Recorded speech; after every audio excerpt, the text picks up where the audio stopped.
Hi, my name is Sofia and welcome to my channel. I am a model from Sweden, living and working here in Seoul, South Korea. I've decided to make a little series about things I think is necessary to know before you come to Korea working as a model. And when I say that, I mean living as a model in Korea. I'll talk a little bit more about that. So this is going to be the first episode of the series. So welcome! Before we get into it, I would like to introduce you to me so you get a picture of who I am. I've been working in Korea for about 3.5 almost here as a model. Time flies by. More than 3 years at least. I work as a model here. I've done a lot of commercials for big brands like Samsung, Hyundai. I've done skincare brands or beauty like Kaja Beauty. I worked for Abib, a Korean skincare brand. I've done a lot of lookbooks. I've done a few music videos. I've done a lot of drama extra in the background for dramas. Some movies too, but mostly dramas. What else? I feel like I can't even keep track of everything I've done, but I've also done a lot of collaboration work with photographers, and I've had my photos published in some smaller magazines. Nothing big, but still it's an accomplishment for me and I'm very proud of it. So that's a little bit about who I am as a model, what I've done. And I'm also 27 years old. I moved here when I was 23 or something, I think. Yeah, 23. I'm confused. I've been getting a lot of DMs over on my Instagram about people wanting to become models in Korea or work in the entertainment industry. Got a lot of questions about what are things you think I should know before I get myself into this, and that's a very good question, and I always try to answer that very broadly, very detailed. I mean, sometimes it comes up as pretty harsh, but if you ask me, I want to be honest and tell you that it's not going to be easy, because it will not be easy at all. And that's why I'm making this series, so that I can explain a little bit more about things that I think is essential for you to know before you come here, so you know what you're getting yourself into. And my goal with this series is not for people to feel like, oh, I shouldn't go to Korea and become a model, because if you want to, you should definitely do it. I just want to help you make a more informed decision, I think. So, but the disclaimer is, I am not a lawyer. I can't give you legal advice. I can't give you personal advice either, because I don't know you, you don't know me. I can't give you any personal advice on how to do things. I cannot tell you what to do. You have to make your own decisions. But I just want to give you some information that I think is good to know, because there's so much going into moving abroad that I think a lot of people tend to forget about or actually don't even know about. So that's why I'm making this series. I'm also gonna be making a Q&A, at least one Q&A video about modeling or the entertainment industry in Korea. So if you have any questions, please leave them down below in the comments. I will try to answer all of them. Some of them I might not be able to answer because I might not know, I might not have the experience about it, or I'm legally not really able to talk about it. But I will do my best to answer your questions and have a discussion about it. To work in Korea, you need a working visa. And Korea doesn't have just a one visa that is for working. You need to have a very specific visa for your industry. If you're a teacher, you get a specific visa, and on that visa you can only do teaching. But so, back to modeling. There's 2 different visas you can get as a model in Korea. There is the first one called a C4 visa that I don't personally have any experience of. I've never been on a C4. I don't really know a lot about the C4, so I can't speak about the C4. But it's basically a short-term visa for entertainment. You only get 3 months, a 3-month visa to work in Korea. And all these visas you can't just apply to your closest embassy. You have to actually sign a contract with an agency in Korea. They are your visa sponsor. They are your visa provider. To get one of these visas, you need to be signed to an agency in Korea. You need to have a contract with them.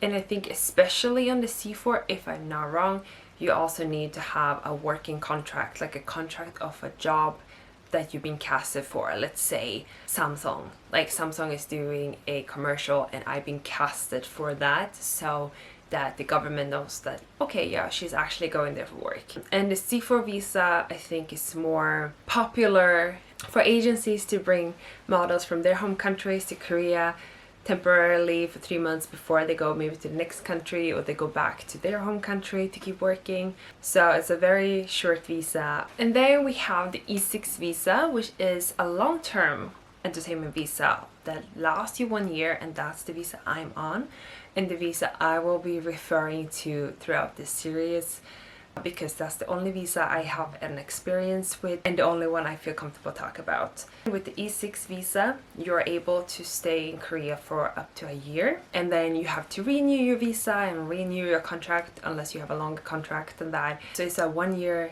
visa at a time. Since it's a residential visa, you will need to make a Korean ID card. So in the end, it's like a residential visa. You are not free to do whatever you want. You still need to do whatever your visa is telling you to, which I'm getting more into soon. So the E6 visa, you still need to be signed to an agency. I am signed to an agency, and even though I'm signed to an agency, I am still signed as a freelance model.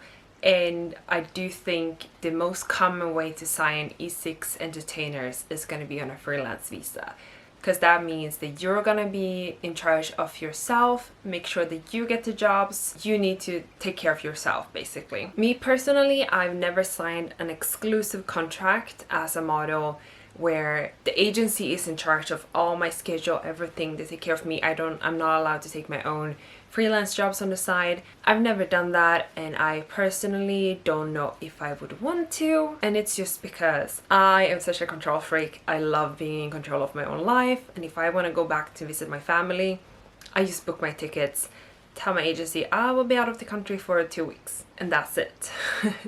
And no one can force me to do anything. They can't force me to take any jobs.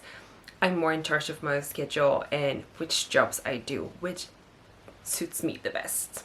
But that's a question of preference. However, I don't think I've heard of any agency signing E6 models on an exclusive contract, because that would mean they are more responsible of making sure you survive here. And if you don't, they might just, send you home, because they're like, well, we can't take care of you, you can't stay. You still need an agency even though you're freelance, because they are your legal guardian. They are your visa sponsor. They are responsible for you in Korea. So when you live here and you have a company that sponsors your visa, they are responsible for you. So that means if you break the law or do something, or something happens to you, they are responsible for you. As my first agency explained to me, it's more like a security for the government, that, for example, if I were to get really sick and end up in hospital and I can't pay the bills, my agency is supposed to pay the bills. I don't know if they actually would do that, but that's what my first agency explained to me, at least, that they would have to be responsible for that in case I couldn't pay. The thing with the E6 visas are that you are not allowed to do any part-time job. You're not allowed to do anything. So you need to know that when you sign a contract with an agency to come here and work, your income is gonna be only from entertainment work. You cannot work extra in a bar. You cannot work extra in a club. That's the same thing. You can't work in a piano gym. You can't do anything except from working within entertainment. And all your money has to go through your agency. Even as a freelance model, you're not allowed to take money on the side. You're not allowed to work for cash. You might not think it's a big deal, but if you're unlucky, your agency might cancel your contract and cancel your visa if you break your contract. So keep that in mind. You need to know that when you come here as an entertainer, you can only do that job. that type of job, the money has to go through your agency. You cannot take anything on the side. You're not allowed to do any extra work. Then I'm also going to talk a little bit about contracts. Usually in Korea, the standard contract for an entertainment, like an entertainment contract or a model for a model or entertainer, is about 3 to 5 years at least. However, I've never signed a contract that long. My first agency, she kind of suggested I could sign a longer contract to begin with because it would be easier for me, but I didn't feel comfortable doing that because I never worked with this agency before. Sure, I had friends in this agency, but I personally didn't want to be tied to a company for more than 1 year in case we just didn't work together. What if it turns out that our communication is just not working? I don't feel like we can work well together. I want to change agency. It could just be purely because we don't match together very well. And that happens. It happens. The agency I have right now, I love this agency, but it might not be the right agency for you. You have to find what works good for you and like how you work and agency that suits you well. Therefore, I didn't want to be tied to this agency for longer than a year because I cannot breach the contract. I can't just say, you know what, here's my 2 weeks notice. I don't want to be in this company anymore. It doesn't work like that. If you sign a contract, you are bound to that contract for the contract period. So since you cannot just break your contract and leave whenever you want to, I didn't want to sign a contract that was longer than 1 year at a time. Then I signed with my current agency for 1 year to try it out. I never worked with them before. Once again, never really had any previous experience with them, so I wanted to only sign 1 year. After that 1 year, I decided to sign another 2-year contract because I really like them and I wanted to stay. The reason I bring this up is because I want you to know that there is always the option to ask. Of course, if they say no, they say no. I can't say that this is how it is. I don't know what standard every company has, but I don't think you should be afraid to ask. At least ask. It's for your own safety so that you know that, okay, but after 1 year, if this doesn't work, I could change my agency. If you wish to leave your agency, you should have a discussion with them. They might be understanding of your situation, but I just want to put it out there that contracts in Korea are long term. You can't just give a 2 weeks notice in the middle of your contract and be like, I'm out of here, I'm changing agency, because it's not really how it works. So yeah, the visa situation and the contract situation is a bit complicated. So now we know that on an E6 visa, you can stay in Korea long term, 1 year at a time. You need to have an agency that you sign with. All your money has to go through your agency. You are not allowed to do any part-time job whatsoever. Contracts are longer in general here and you can't really break them. Make sure that you are comfortable with whatever you're signing. Just know that your contract is probably most likely gonna be all in Korean. So please, please, please try to look through it. Use Papago is a good app to help translate.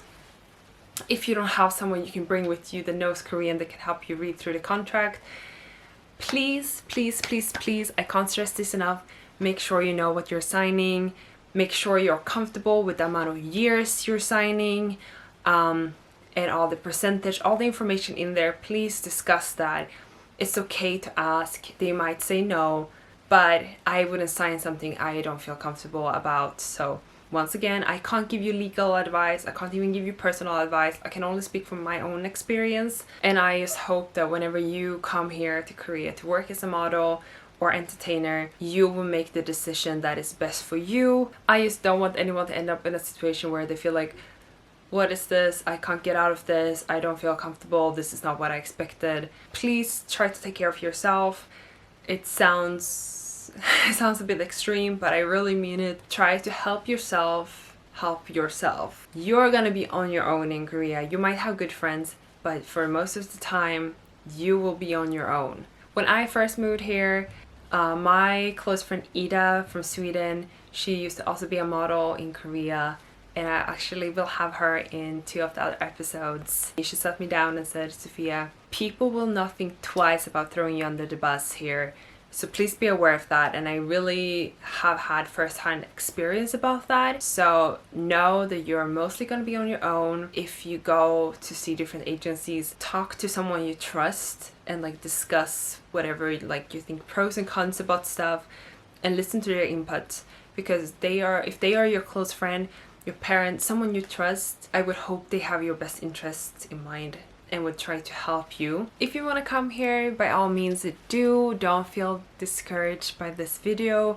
I'm just trying to give some information about the visa situation that I didn't know before I came here on this visa. Well, I had friends to tell me, but if you don't have friends to explain this to you, I hope this helped you a little bit. And once again, if you have any questions, please leave them down below. I will try to answer them as quickly as possible, but I will also make a Q&A video, at least one, depending on how many questions I get. And I hope you will enjoy the series, and thank you for watching the first episode. Okay, bye! Thank you so much. Take care.